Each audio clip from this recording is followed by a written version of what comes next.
Estimadas y estimados participantes, vamos a hacer, si ustedes no se ponen, un pequeño ejercicio típico de hermenéutica, o sea, de interpretar un texto. Quiero aclarar mi opinión personal. Marx era un gran literato. Por lo menos en el idioma alemán, que es el que yo estoy sosteniendo aquí de sus obras de juventud, no hay duda de la calidad literaria de los textos. Se lee muy fácilmente y además tiene un ritmo que engancha al lector. Un ritmo realmente como una locomotora, de modo que el lector se siente compelido a seguir leyendo el texto hasta el final. Un gran autor, y sobre todo estos dos textos, el Manifiesto y la Crítica de la Filosofía Hegeliana, realmente son literariamente lo mejor que ha escrito Marx. El Manifiesto, el nombre oficial del texto con el que se publicó en febrero de 1848, es Manifiesto del Partido Comunista. Y ya el título tiene un problema.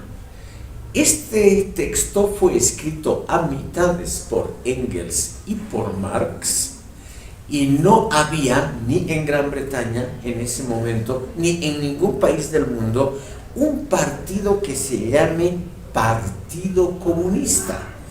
Por lo tanto, el Manifiesto del Partido Comunista, empezando por el título, es la interpretación que han hecho muchísimos de los analistas, ya el título contiene una inexactitud. Al no haber un partido comunista, es en el fondo el deseo de Marx de que hubiese existido un poderoso partido comunista y que el partido le hubiese encargado a él la redacción de su documento fundador. Es decir, ya en el título vemos una intención. La hermenéutica, el arte de la interpretación, a veces naturalmente una interpretación malévola, trata de ver qué intención ha puesto el escritor en las palabras. Manifiesto está bien, es simplemente la expresión. Manifestar es expresar, pero al no haber, y no había en ese momento, un partido comunista, es obviamente la intención de que hubiese habido o que habría en el futuro inmediato, y que ese partido iba a ser regido por las ideas de Marx. Es decir, Marx, nada modesto, y su coautor Engels, nos muestran, estimado público, de antemano una intención histórico-política, la intención de abanderar, de dirigir un gran movimiento revolucionario que en ese momento todavía no existía. La primera frase del manifiesto, que es también literariamente muy interesante, dice: un fantasma se pasea por Europa, el fantasma del comunismo. Todas las potencias de la vieja Europa se han unido en una campaña de odio unánime contra este fantasma. Los que se han unido son el Papa y el zar de Rusia, Metternich, que en ese momento era el primer ministro del Imperio Austriaco, y Guizot, que en ese momento era primer ministro de Francia, un gran historiador. Y luego dice también los radicales franceses y los policías alemanes. La expresión policías alemanes es naturalmente pura literatura. La inmensa mayoría de los policías de los muchos estados alemanes que habían en esa época, 30 y tantos, no se unieron contra un fantasma, sino que aquí literariamente él da a entender que él está abanderando un poderoso movimiento revolucionario contra el cual se unen ortodoxos como el zar de Rusia, católicos como el Papa, protestantes como los príncipes alemanes, etc. Es decir, todo el mundo se une contra ese peligro que representa el fantasma del comunismo. Y aquí, estimado público, la interpretación, la hermenéutica, siempre trata de reflejar también la relación entre un texto y la realidad. Y este texto, que en alemán suena muy bien, tiene, estimado público, una melodía musical, todo el texto. No hay duda, estimados oyentes, que es el deseo profundo de Marx y tal vez de Engels, porque no había ese movimiento comunista, no había ese fantasma, es decir, no había ese peligro de una revolución radical como Marx nos da a entender en la primera línea del manifiesto. Por las dudas, para el contexto histórico de esa época, quiero indicarles lo siguiente. Después de la escritura e impresión del manifiesto, apareció a comienzos de febrero de 1848 en una imprenta en Londres.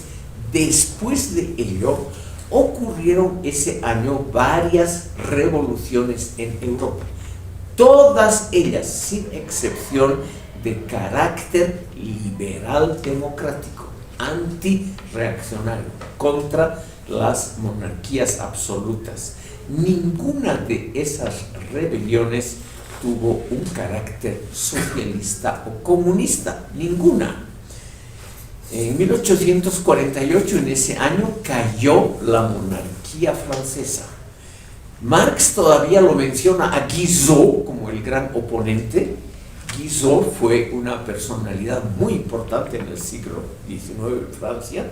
Era un gran financista, el primer inventor, se podría decir, de la historia de la economía, un gran historiador económico de Francia.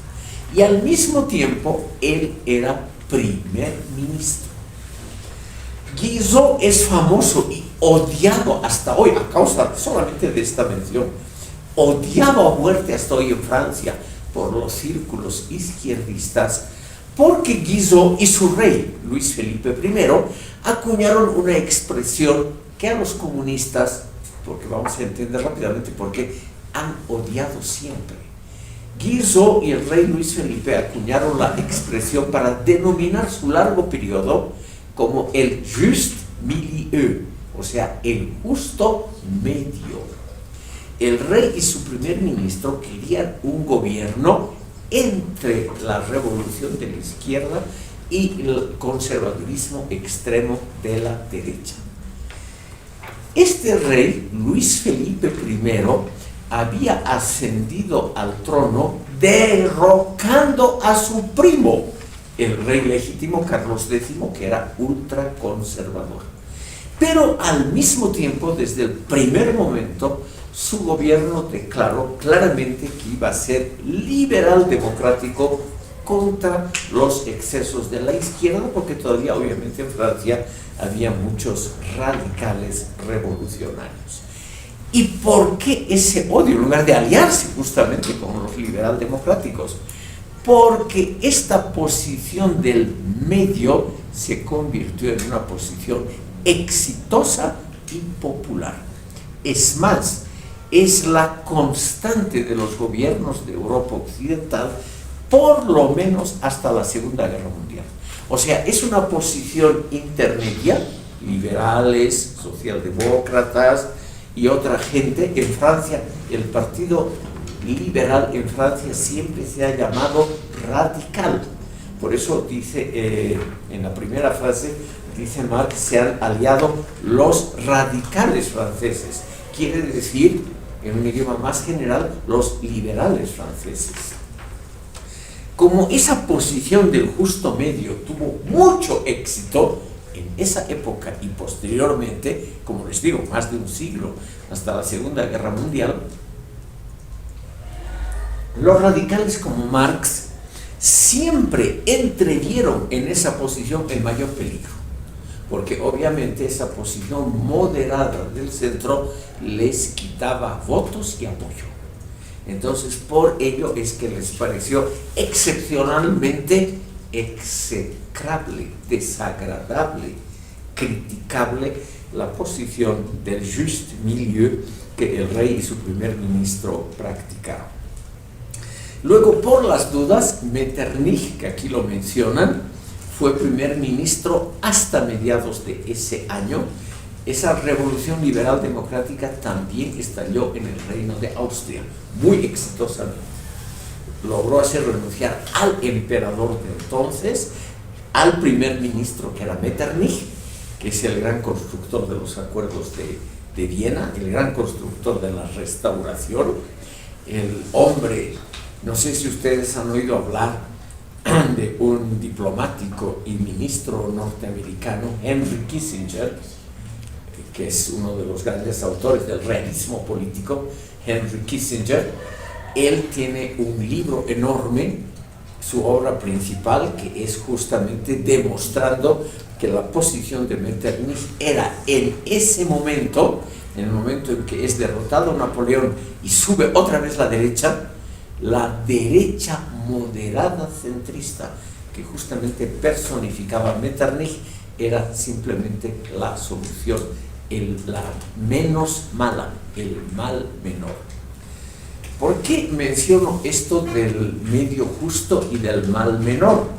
Porque son posiciones que se llaman posibilistas, y en cambio los marxistas radicales siempre han desdeñado, siempre han criticado a los moderados, porque entre otras cosas siempre han entrevisto, vislumbrado un peligro en los políticos moderados que les puede sacar votos y apoyo a una posición más radical.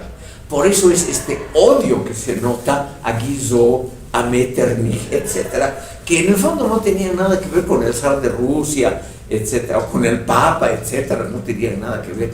El gobierno francés ya era un gobierno que ejerció la separación entre Iglesia y Estado a partir de 1830, cuando subió al trono mediante un golpe de Estado Luis Felipe I. Entonces, esta frase ya la podemos interpretar así, estimado público, en primer lugar como el deseo del autor o de los autores, el deseo de que ese fantasma sea realmente algo importante, algo que remueve Europa, algo que obliga a toda la gente importante a comienzos del 48, que están aquí citados por nombre, que los hace unir, porque el peligro del comunismo es enorme, y eso es obviamente un deseo, nada más, un buen deseo seguramente, pero nada más que algo ilusorio. Entonces, aquí seguramente ustedes, algunos, no van a estar de acuerdo con esta interpretación, que es una interpretación que busca naturalmente observar también el contexto, los deseos profundos, etc.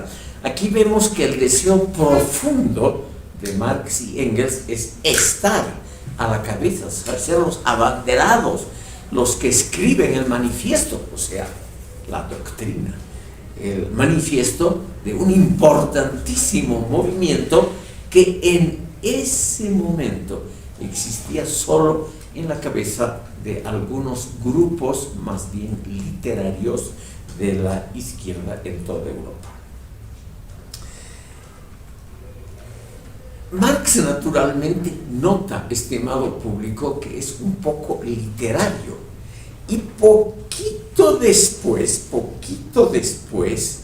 él dice algo de realismo.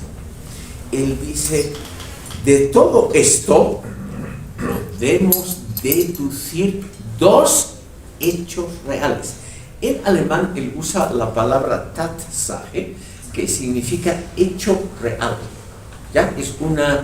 Es como un pleonasmo, una pequeña exageración, porque Tat es el hecho, siempre es un hecho real, y Tatsache es una palabra que redobla la realidad del hecho real.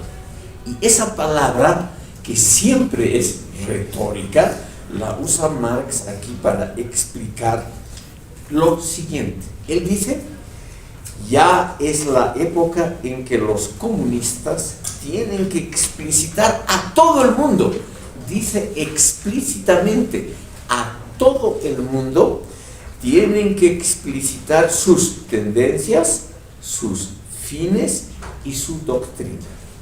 Y obviamente el manifiesto es lo que une esos tres elementos: la doctrina, las metas y las tendencias del Partido Comunista. Entonces, inventando algo que no ocurrió, el tercer párrafo dice lo siguiente.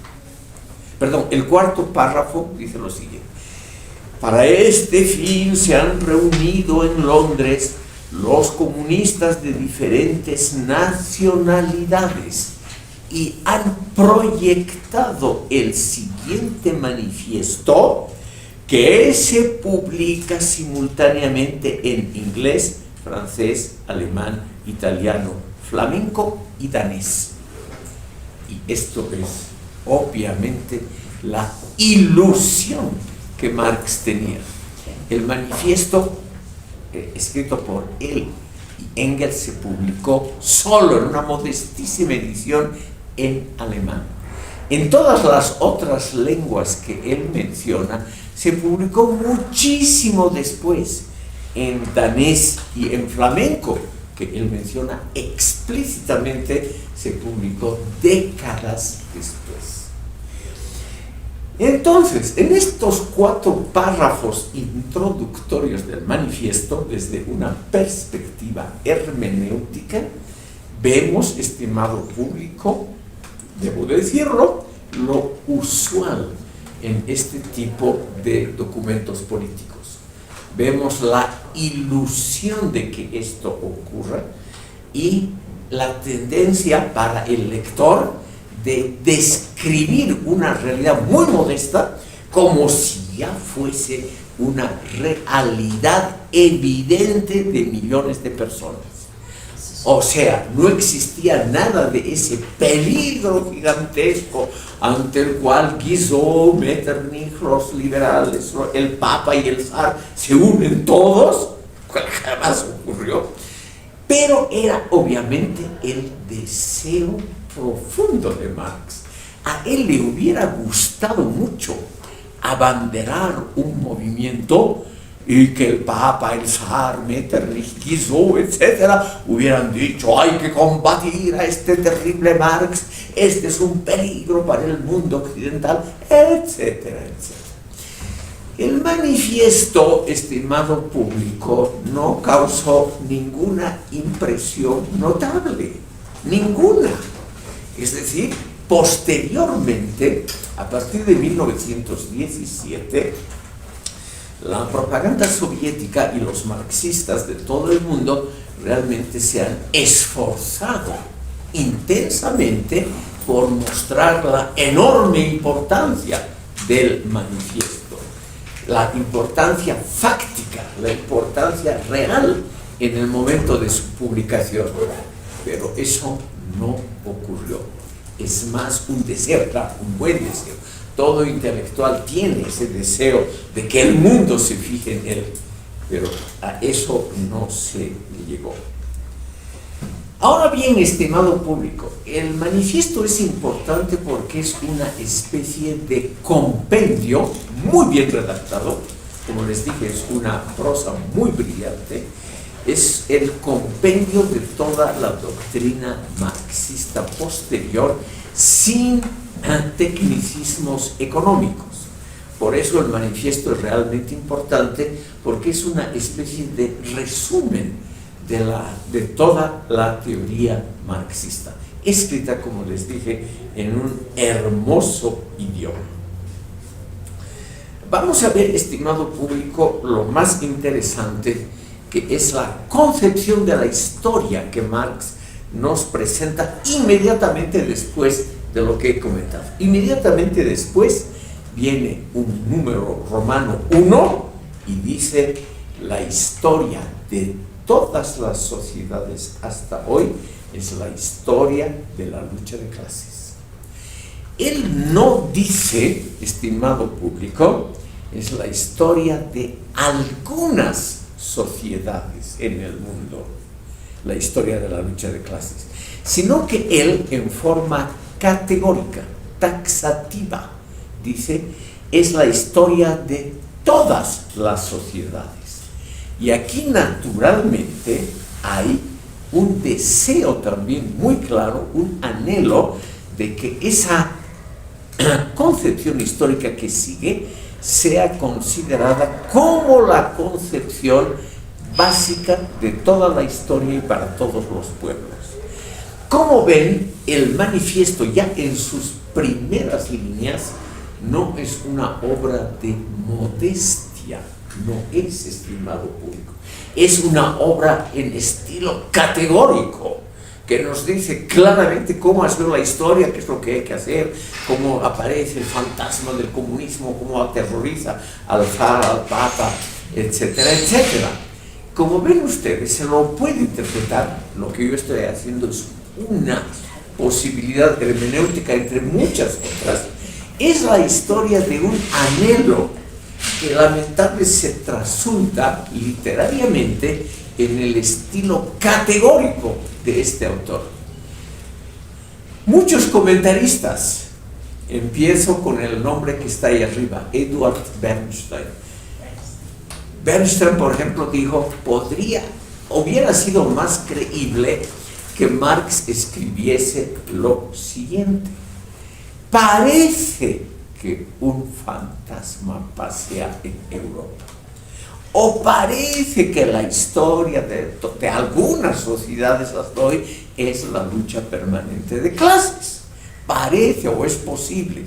En cambio, el texto es categórico. Toda la historia universal es la historia que está descrita aquí y punto.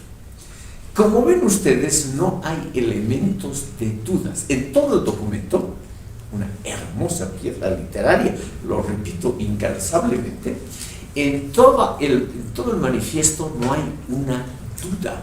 No es un autor que nos pone ante alternativas que nosotros mismos podemos pensarlas como reales, como posibles, como plausibles, etc. Sino que realmente el autor ya nos da una forma de catecismo laico. Es decir, es como un texto de la Biblia, un texto categórico, definitivo, pero escrito en un idioma moderno. No es un texto que esté en el espíritu de la Ilustración del siglo XVIII, porque no tiene la más remota duda, no hay un espíritu de cuestionamiento. Él no nos dice, estimado lector, podría ser que la historia sea la historia de la lucha permanente entre dos clases. No, él nos dice taxativamente la historia de todas las sociedades, etcétera, etcétera. Y ahí aparece el otro elemento que es muy popular. Esto hay que subrayar, estimado público. Lo categórico, como lo hemos visto en el caso de las ideologías de Palestina por un lado y de Israel en el otro, lo categórico, lo simple, lo que parece definitivo, lo que viene de una autoridad superior, eso es lo que la gente cree, eso es lo que el lector normal quiere escuchar. El lector normal del manifiesto, obviamente no me estoy refiriendo a estudiantes de filosofía, Dios nos libre de eso. No, me refiero al lector normal. Un lector normal no tiene mucho tiempo. Un lector normal quiere aprender algo, no quiere divagaciones. Un lector normal quiere que le digan cómo es el mundo, no que lo llenen de dudas.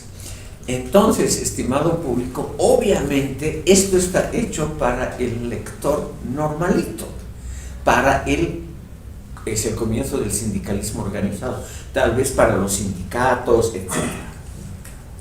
Inmediatamente después de lo que les he leído, dice lo siguiente: la historia está determinada por una lucha siempre dicotómica, o sea, entre dos factores que mutuamente se contraponen, solo dos.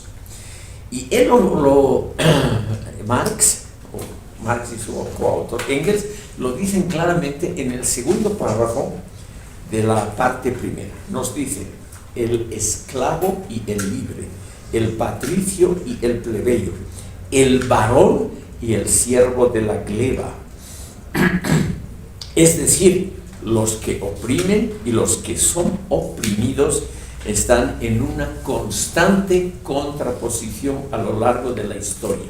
Es una contraposición que a veces estalla claramente y a veces está oculta, pero siempre esta contraposición termina con la victoria de una de las clases sociales sobre la otra. Y sigue explicando, por ejemplo, que en Roma había la contraposición entre patricios y plebeyos. En la Edad Media, entre los señores feudales y los siervos de la gleba. Y en la época actual, entre burgueses y proletarios. Entonces, lo que hace Marx realmente es una interpretación de la historia. O sea, es un esfuerzo típico hermenéutico. Y, estimado público, todo esfuerzo de interpretación es asimismo un intento de simplificación de una realidad más compleja. Hay autores que los vamos a ver posteriormente, como Gadamer, etc., que creen que toda teoría, todo esfuerzo por comprender el mundo, todo es un intento que hace el ser humano de simplificar una realidad, porque la naturaleza misma es muy compleja y lo que nosotros hacemos, dice Gadamer, con la ley de la gravitación universal o con cualquier otro instrumento, es simplificar algo muy complejo mediante leyes y fórmulas que reducen la complejidad a algo que podamos comprender fácilmente. ¿Qué es entonces la ciencia, según muchos autores? Es simplemente la reducción de la complejidad. Y esto, perdón, decía que la ciencia sería entonces la reducción de la complejidad. Es decir, no, es una interpretación, puede haber otras. Estimado, no tiene que ser la verdad, es una posible interpretación. Pero, estimado público, no hay duda, porque vamos a ver que, por ejemplo, ya un gran marxista, el Albacea, Marx murió relativamente temprano, en 1883, no tuvo un hijo varón y dejó todos sus papeles, todas sus indicaciones, etcétera, a Engels. Engels tampoco tuvo hijos y él dejó todo a su albacea, al tipo que organizó su testamento y los pocos bienes que dejó Engels. Y ese albacea, que es el que recibió toda la documentación de Marx, las cartas, los manuscritos que se publicaron después, todo pasó a manos de un señor llamado Eduard Bernstein. Por eso ese tipo es importante. Es alguien que desde muy joven estuvo en contacto directo con Marx y con Engels. Él era prácticamente el heredero intelectual de estos dos grandes pensadores. Este Eduard Bernstein, a su vez, tampoco tuvo hijos y donó todo el material. Muy sabiamente se dio cuenta que Alemania podía ser un lugar peligroso y lo donó a una institución holandesa, donde hasta hoy se encuentran todos los originales de Marx. el Instituto de Estudios Sociales en Ámsterdam. Esa es la institución que heredó todo el material de Marx y Engels, porque ambos escribieron muchas cosas, tal vez simplemente como ayudas, como una especie de ayuda a memoria, no necesariamente cosas para ser publicadas. Con toda seguridad, estimado público, esa gran obra de Marx, los manuscritos económico-filosóficos o manuscritos de París, no estaban pensados para publicación. No, el manuscrito no lleva ningún título y es extremadamente desordenado. Y hay varias maneras de ordenar esos manuscritos que fueron publicados recién en 1932. ¿Ya? Es la historia, digamos, bibliográfica del legado de Marx y Engels. Pero ahora viene lo interesante, estimado público.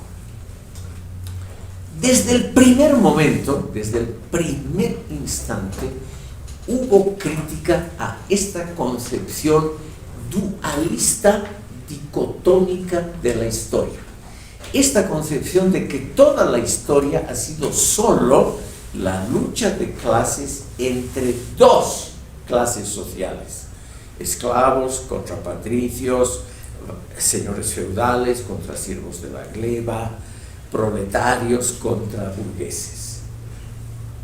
En la historia económica de los últimos 50 años, voy a anotar luego algunos nombres, en la historia económica ha habido naturalmente muchos pensadores marxistas que han tratado de salvar esta concepción, pero aún entre ellos los más notables siempre hacen, digamos, observaciones que mitigan el énfasis categórico de Marx, porque obviamente en la historia universal ha habido otro tipo también de problemas, de luchas, etcétera, y no siempre entre dos grupos.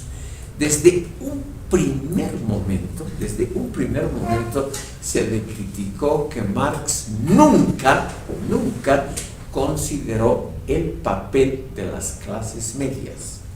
Eso ha sido una crítica desde el primer instante. Y esas clases medias no son tan insignificantes y tan destinadas a desaparecer la polarización de clases que Marx y Engels defendieron hasta el final. Es decir, aquí me adelanto a la interpretación. Eduard Bernstein, por supuesto el año, en 1899, publicó un libro que se llama Las precondiciones de la socialdemocracia y las tareas del socialismo.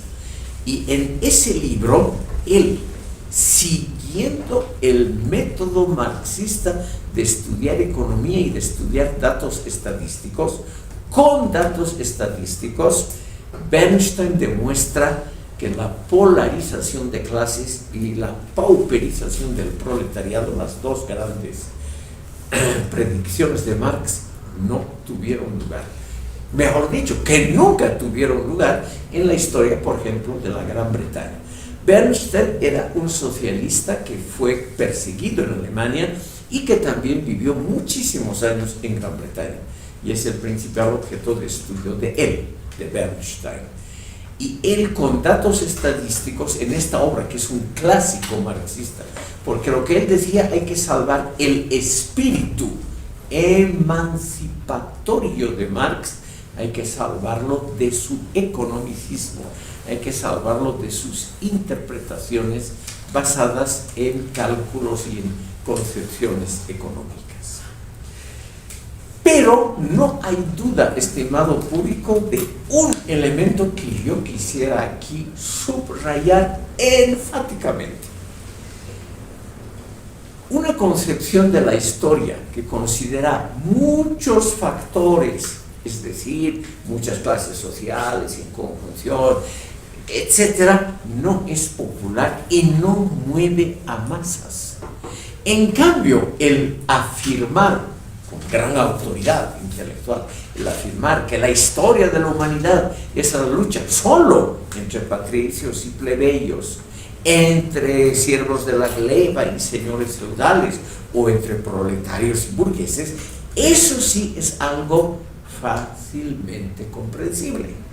Y siempre se ha criticado, es una interpretación hermenéutica, que este texto, y en el fondo la teoría marxista, es una teoría que trata de mover a las masas mediante un idioma y mediante expresiones que sean fácilmente comprensibles, porque evidentemente hay que reducir la complejidad social e histórica a algo fácilmente entendible. Y lo más fácil en el mundo es la lucha de uno contra otro, una cosa muy elemental, las luchas dualistas, yo contra mi hermano, el mismo Marx y Engels estudian eso, yo contra mi hermano y yo contra los parientes, mi hermano y yo y los parientes contra los otros habitantes de la ciudad, mi hermano y yo, mis parientes, y la ciudad contra la otra ciudad o contra el otro país. Es decir, esa idea de una contraposición dicotómica solo entre dos fuerzas, amigos, enemigos, o en la terminología de Carlos Montenegro, patria, antipatria, nación, antinación, tiene esa enorme ventaja de que es fácilmente comprensible y creíble al mismo tiempo. Entonces, yo les aconsejo, si ustedes se van a dedicar a la política y ustedes están ante un auditorio que tratan de convencer o algo así, nunca hay que complejizar un asunto. El auditorio no les va a hacer caso. Al auditorio le gusta lo simple, y lo más simple es blanco-negro, una contraposición elemental de dos fuerzas. Por lo tanto, hay que decirle al auditorio, nosotros, la clase sufrida, contra los malditos burgueses que nos explotan y roban nuestra sangre, cualquier cosa así. Pero si ustedes les van a explicar, hay muchas clases y sectores sociales, hay partes de la clase media que pueden estar con nosotros, otros en contra, hay partes de la población campesina que pueden estar con nosotros, otros en contra. Eso solo confunde a un auditorio habitual y normal, y por lo tanto eso es que hay que evitar. Entonces, una hermenéutica, perdón, señorita. Una consulta antes de que siga avanzando más. Sí. ¿Cuál era la obra que mencionó cuando hablaba de Edward? Dijo que él había hecho una obra que tenía los datos estadísticos. Sí. ¿Cuál era el nombre de la obra? En español se llama Las precondiciones de la socialdemocracia y las tareas del socialismo. Gracias. Está publicada en 1899, hay varias traducciones en español. Es una obra, señorita, le adelanto, bastante aburrida. No tiene el brillante estilo de Marx y está llena de datos estadísticos. Es muy aburrida para un lector normal, por ejemplo, para un lector filosófico, porque demuestra cómo la clase media no se ha hundido, sino que se ha expandido en el siglo XIX. Demuestra, por ejemplo, el nivel de ingresos de los proletarios. Entonces, año tras año hay datos, el ahorro, el nivel educativo, etcétera, de la clase proletaria, de los hijos de trabajadores de fábrica en Gran Bretaña. Y es aburridísimo porque nos dicen el año tal, hijos de trabajadores visitaban solamente el 1% una escuela secundaria, pero 2 años más tarde era un poquito más, y 4 años después ya el porcentaje era mayor, siempre crecía. Es aburridísimo, pero muy interesante en el fondo. Por eso siempre lo que se leen son compendios, resúmenes de la obra de Bernstein, porque es una obra muy dedicada a temas económicos, sobre todo al asunto de ingresos, nivel de ingresos y nivel educativo. Y como ustedes pueden comprender muy fácilmente, los dos temas, ingresos y nivel educativo, que siempre van mejorando, son pues dos temas típicos de sociología económica y de economía, que a nosotros, los que tenemos que ver con filosofía, no son simplemente tediosos. Pero la idea de Bernstein es muy interesante. Él, hasta el fin de su vida, él murió en 1932, antes del ascenso de Hitler al poder. Bernstein perteneció siempre al ala izquierda del Partido Socialdemocrático. O sea, no era un reaccionario que quería desacreditar a Marx y Engels. Él pedía otra cosa, realismo. Él era el gran partidario de ser realista en la política. ¿Y qué significa abandonar esta idea de que el medio, o sea, la parte central del espectro político, que el centro es lo peligroso, lo malo, lo que hay que combatir? Justamente Bernstein es el que dijo: la única forma de llegar al poder para los socialistas, la única, es hacer alianzas con los partidos políticos moderados.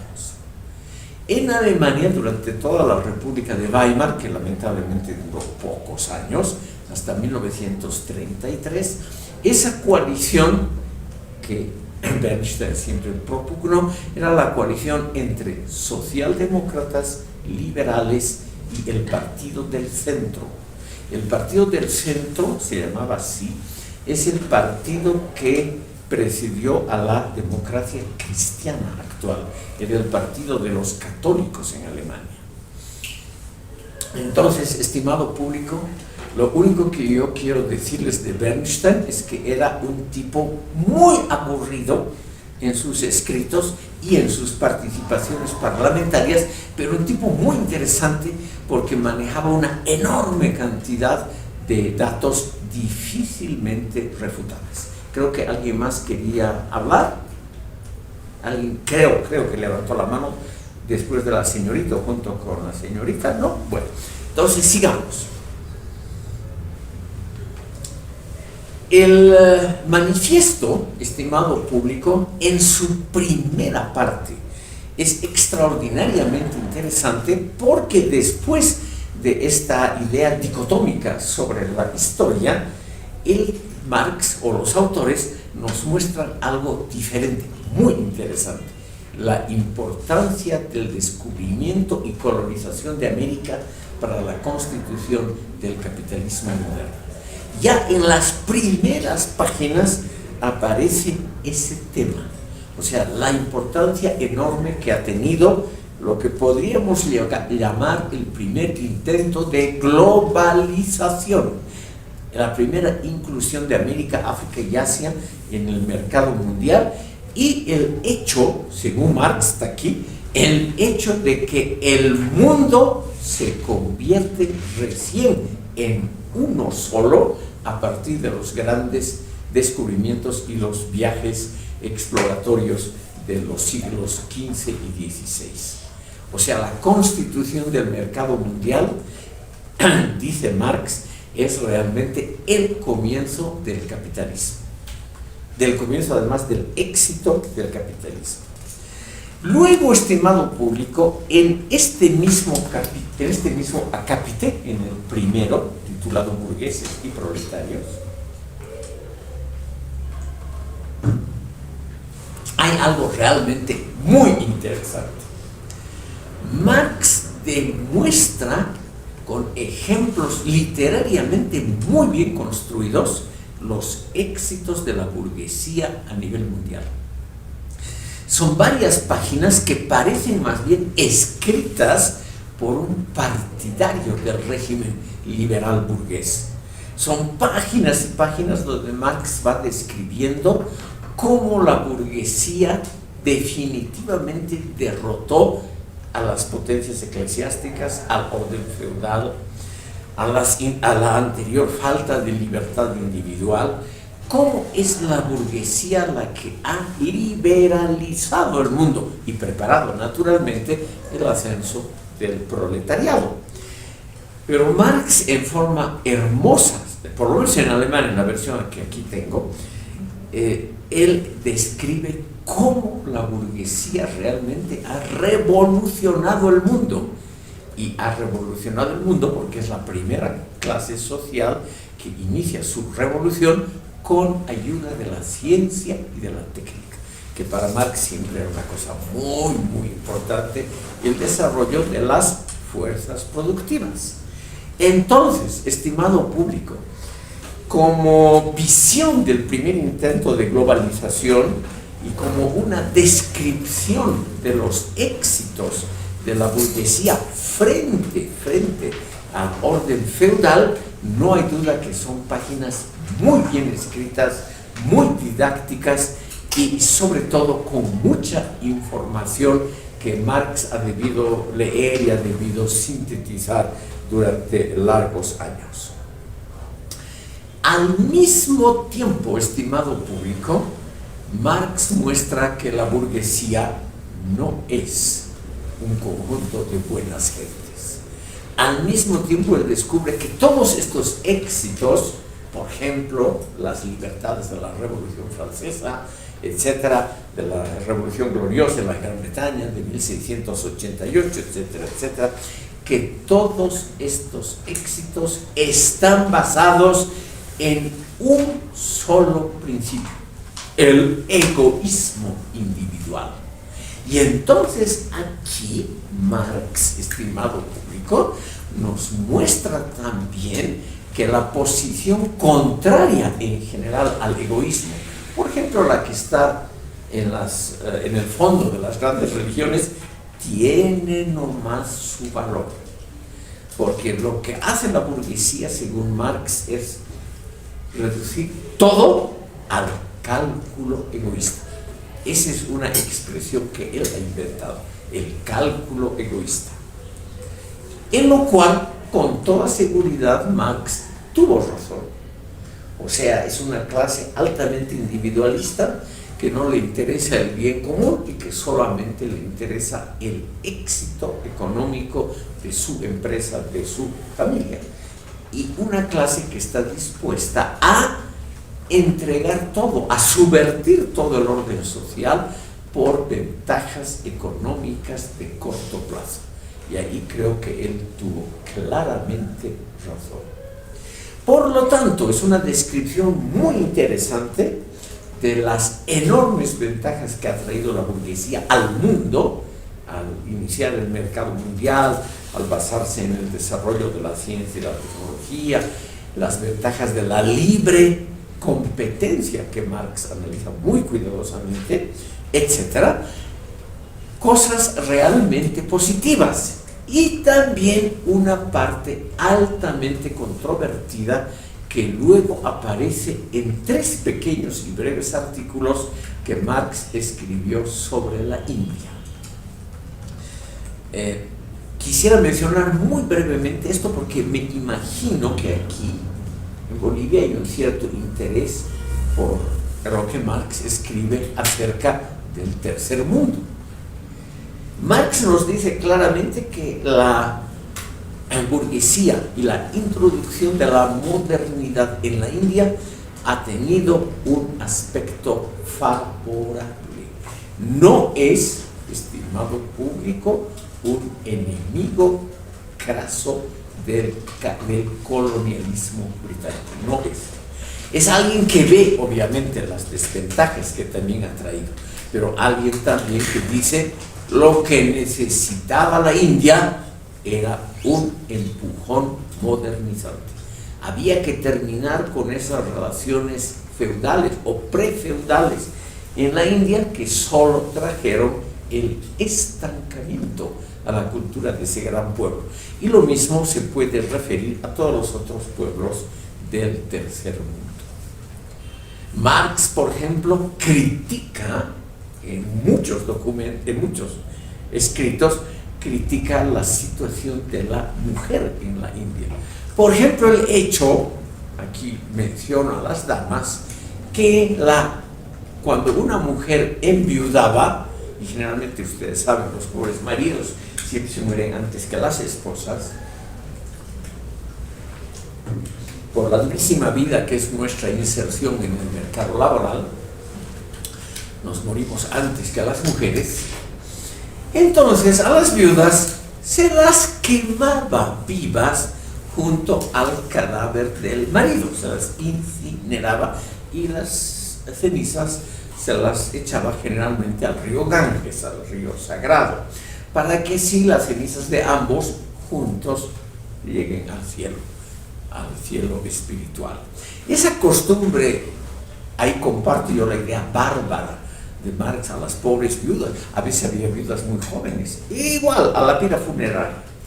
Esa costumbre, estimado público, no muy, diría yo, favorable al feminismo, fue duramente criticada por Marx y apoyó la primera medida de la administración pública cuando se unificó la India, la prohibición de la muerte en la pira funeraria de las esposas viudas.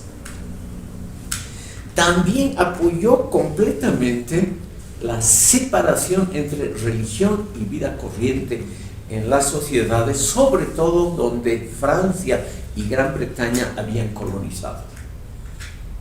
Es decir, la construcción, por ejemplo, la India tiene hoy una de las redes ferrocarrileras más largas del mundo, que todavía sigue funcionando, es el principal medio de transporte hasta hoy en la India.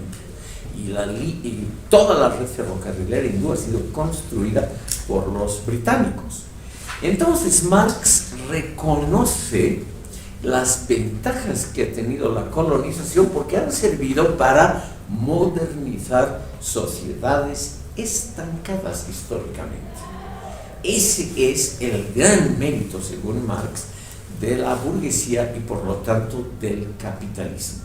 Haber terminado con ese mundo de injusticias, de supersticiones, etcétera, etcétera, que era el mundo pre-burgués, el mundo pre-industrial, pre-moderno. Pero al mismo tiempo Marx constata cómo son las relaciones entre patrón y trabajador, entre burgués y proletario, y él naturalmente nos indica claramente que esa lucha de clases va a terminar porque el proletariado cada vez va a ser más numeroso. Eso es lo que critica Bernstein. Bernstein dice claramente, a partir muy tempranamente de 1850, y Marx debería haberlo notado porque murió recién en 1883, el proletariado numéricamente no creció en la Gran Bretaña, no creció. Es decir, alcanzó un cierto límite, el límite que era bueno para la industria y se quedó. Bernstein también nos dice, es un problema hermenéutico de interpretación. Bernstein nos dice, cualquiera debería haber notado en la Gran Bretaña que el campesinado siguió existiendo y que más bien en la segunda mitad del siglo XIX tuvo una época de gran prosperidad.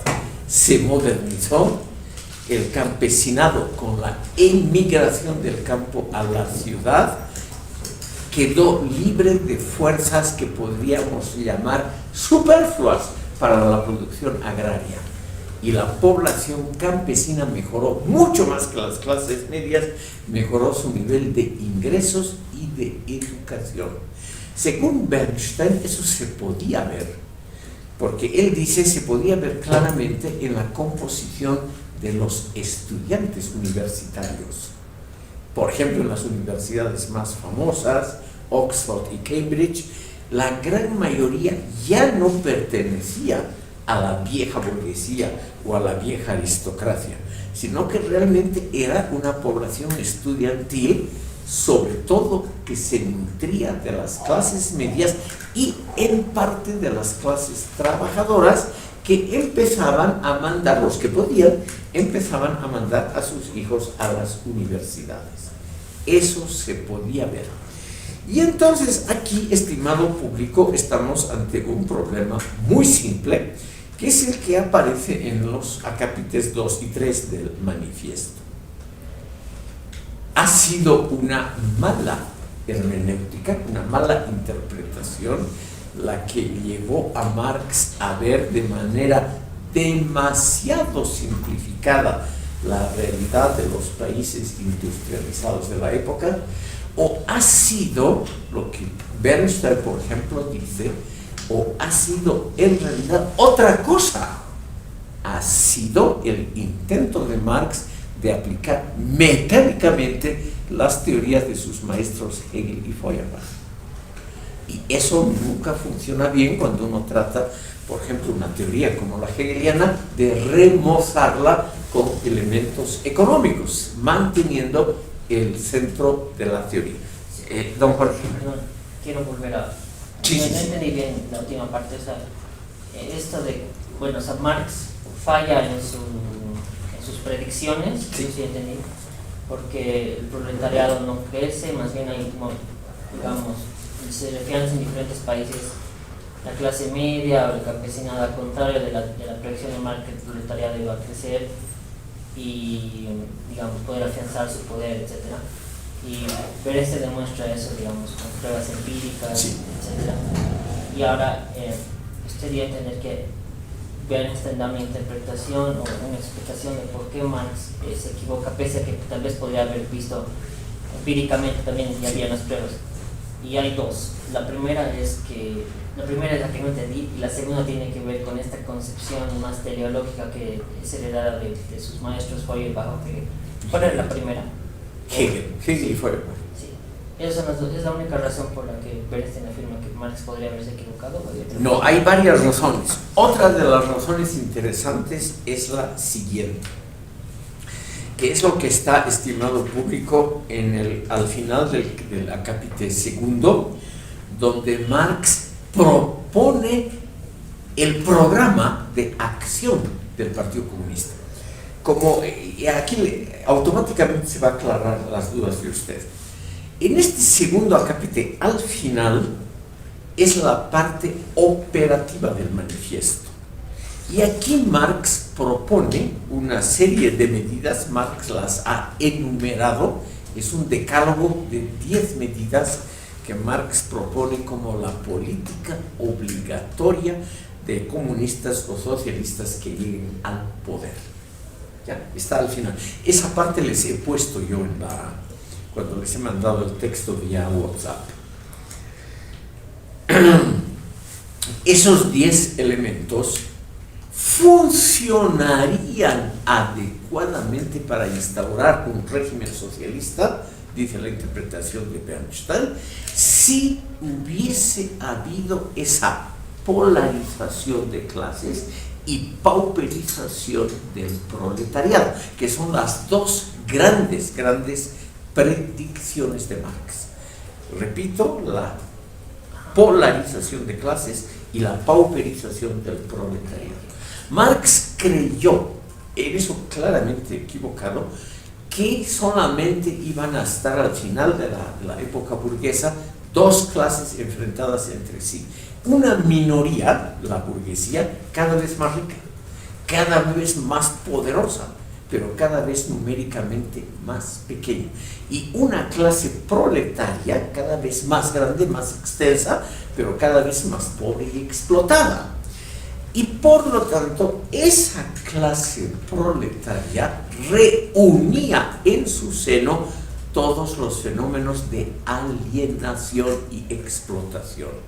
Y si se libraba de las alienaciones modernas y de la explotación, automáticamente, como era la clase mayoritaria por excelencia, automáticamente liberaba a toda la sociedad de las taras y del sacrificio que imponía la burguesía.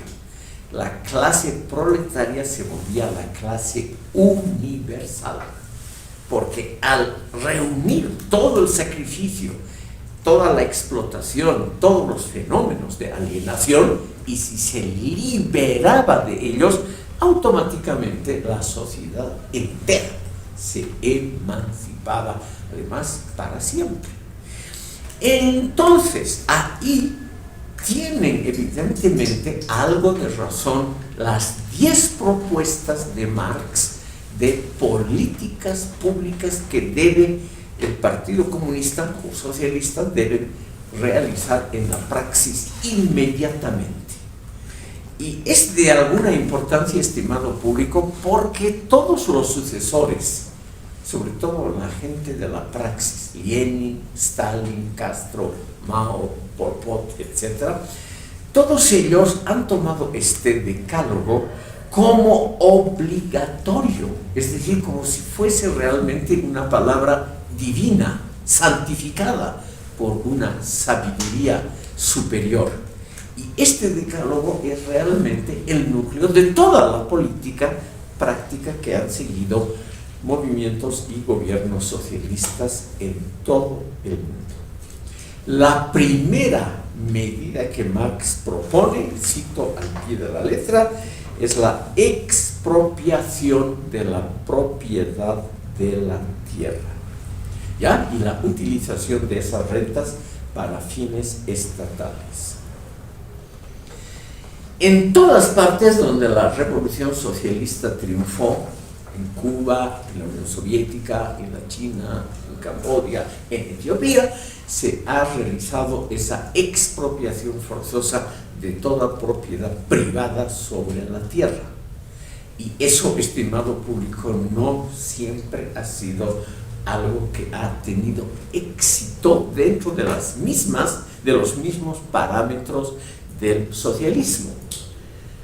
Es por ello, no es algo sorpresivo que a partir de 1989, cuando todos, sin excepción, todos los países de Europa Oriental se pasaron de un día al otro del socialismo al comunismo, a partir del 9 de noviembre de 1989, en todos esos países se ha devuelto la propiedad agraria a sus anteriores propietarios.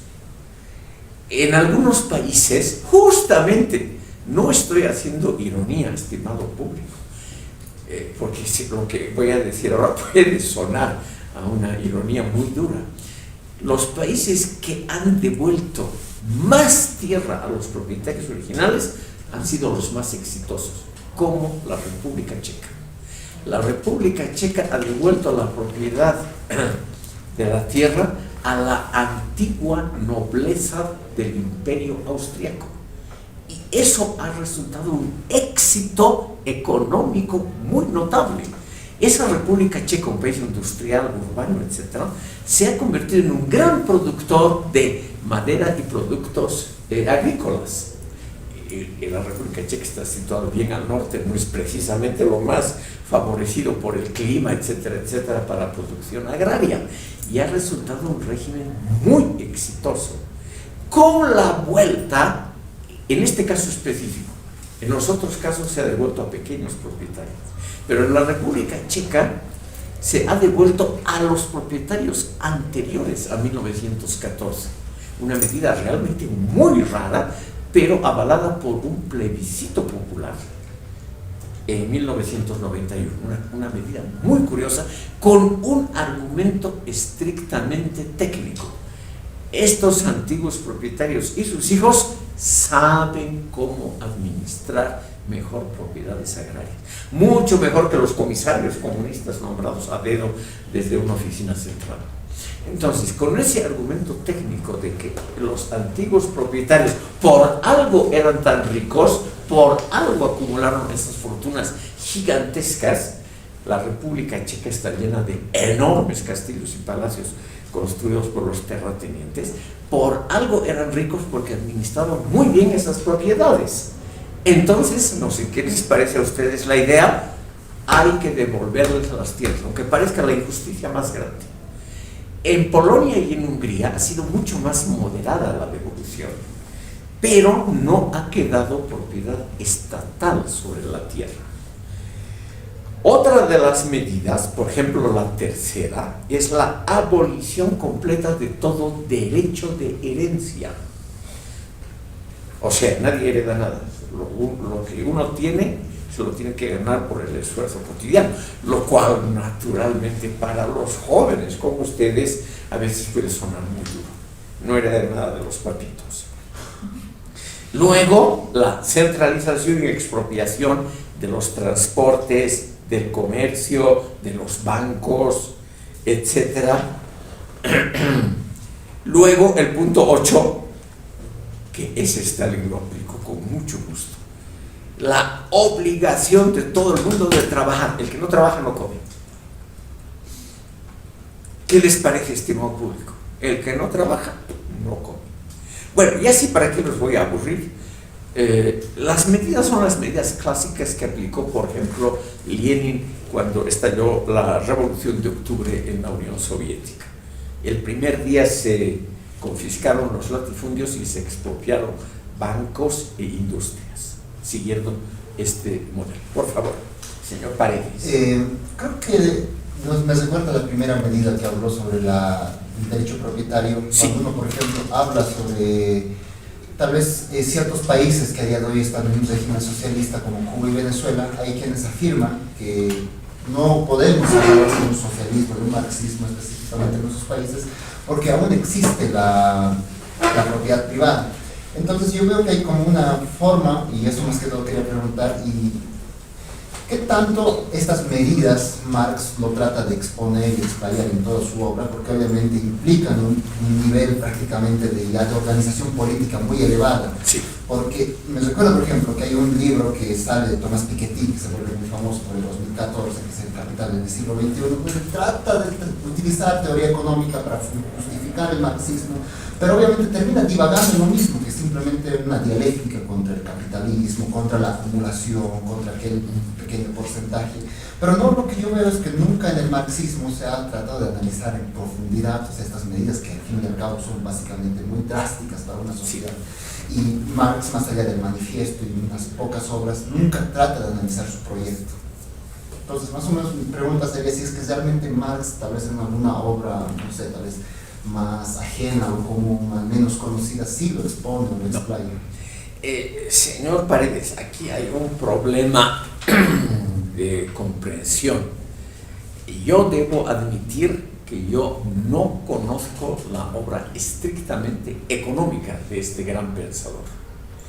Eso simplemente supera mis posibilidades muy limitadas de comprensión. Yo conozco sobre todo la obra filosófica y politológica de los padres fundadores del marxismo. Pero la parte económica es simplemente muy compleja, muy especializada y muy lejos de mis modestas posibilidades de entendimiento de ello. Por ello es que no le puedo dar una respuesta muy clara. Pero yo diría, señor Paredes, lo siguiente. Aquí hay la conjunción entre medidas técnico-económicas y creencias de que algo es la verdad. Y por lo que he leído y he visto, yo estudié en Alemania y simplemente por curiosidad visité como estudiante, siendo todavía todos esos países socialistas, he visitado todos ellos sin excepción. Y le puedo yo decir que la gente joven con la que yo he hablado, y alguno que otro funcionario del partido, yo tuve la suerte en la República Checa, que antes se llamaba Checoslovaquia, un boliviano, aquí muy conocido, el Modete Zamora, un tarijeño, que llegó a ser presidente del FRI, de los maoístas bolivianos, y como todo político boliviano terminó como candidato vicepresidencial de Banzer en el 97. Bueno, este Modete Zamora fue presidente de la Unión Mundial de Estudiantes Socialistas con sede en Praga. Yo lo conocí en Alemania muy tempranamente, de eso hace realmente 60 años, del 64, lo conocí y me dijo, si tú nos traes algunos bienes muy apreciados en la República Checa, que son muy complicados de obtener aquí, blue jeans y cosas por el estilo, a ti no te van a hacer problemas con un pasaporte extranjero y con una residencia en el exterior, y yo te consigo 3 cosas: alojamiento gratis, comida gratis y una chica. Yo obviamente acepté, encantado, y pasé una temporada muy agradable en Praga. Y lo que se notaba, señor Paredes, es lo siguiente. Toda la gente que yo conocí, sin excepción alguna, todos eran socialistas, y no encontré ni uno solo que no fuera socialista, creyente además, fanáticos del socialismo. Pero todos decían con un celo estrictamente religioso que esas medidas, la estatización completa de los medios de producción, la abolición del derecho de herencia, etcétera, etcétera, que todo eso era positivo porque estaba en la obra de los maestros fundadores. No porque hubiese sido un resultado bueno o malo en la praxis cotidiana, sino que había que haberlo hecho y había que mantener eso, la propiedad estatal sobre los medios de producción, etcétera, etcétera, porque los padres fundadores lo habían dicho. Y para ellos, lo cual siempre me interesó mucho, porque es una cosa hasta folclórica, todos ellos creían que lo que habían pensado Marx y Engels, por ser unos cerebros extraordinariamente privilegiados en el mundo del pensamiento, que lo que habían dicho era la última palabra. Por lo tanto, si ya en el manifiesto comunista se dice que hay que expropiar la tierra y las industrias, los bancos y el comercio, lo han dicho Marx y Engels, entonces hay que hacerlo, independientemente si en la práctica da el resultado que uno se imagina, independientemente de eso. Es decir, lo que yo, y yo era un chico bastante ingenuo, pero de todas maneras lo que se notaba era un sentimiento de fe religiosa. Los maestros fundadores, debido al enorme esfuerzo teórico que han hecho, debido a ese pensamiento concentrado en el capital, y ellos decían, tan difícil porque es la verdad. O sea, hacían una conjunción entre la complicación del texto y la posible verdad del mismo. Todos ellos creían que ya se había pensado todo, que lo que había que hacer, igual que los musulmanes, es aplicar los textos sagrados, pero no ponerlos en duda o otra cosa. Los textos sagrados ya incluían la verdad absoluta. Y por lo tanto lo que había que hacer en la praxis era acercarse lo más posible a esos textos. Entonces, dando un meandro, es que me he permitido contestar su pregunta. Yo creo que muchas medidas económicas que se han producido en el mundo, muchos programas, etcétera, lo mismo es en el mundo islámico, tienen que ver con creencias que vienen de muy atrás. El ser humano es un ser que difícilmente pone en duda lo que hace, y menos todavía si es una tarea colectiva. Yo personalmente, es una mera hipótesis, creo, por ejemplo, me baso en estas encuestas que les he comentado, que los habitantes de Gaza no se dan cuenta que jamás los ha impulsado a una autodestrucción mediante el apoyo a esa provocación del 7 de octubre de 2023, que toda persona pensante que conoce un poco de testimonios históricos sabía que la respuesta de Israel iba a ser durísima y destructiva. El hecho de impulsar a toda la población a apoyar eso, y la población sigue apoyando religiosamente esa idea, yo creo que eso tiene que ver con un fundamentalismo de origen religioso. Todas estas sociedades, casi todas estas sociedades, Polonia, Hungría, la República Checa, Eslovaquia, Eslovenia, todos eran reductos del Imperio Austrohúngaro y profundamente católicos. Eran países realmente de grandes creencias. Por ejemplo, uno de los últimos papas ha salido de Polonia, Juan Pablo II. Yo creo que toda esa gente volcó un sentimiento de dogmatismo religioso en un dogmatismo político intelectual y creyó que habían encontrado ya su Biblia, el Capital, su manual de acción, su catecismo de acción, el manifiesto comunista, y que todo eso les impedía pensar por cuenta propia.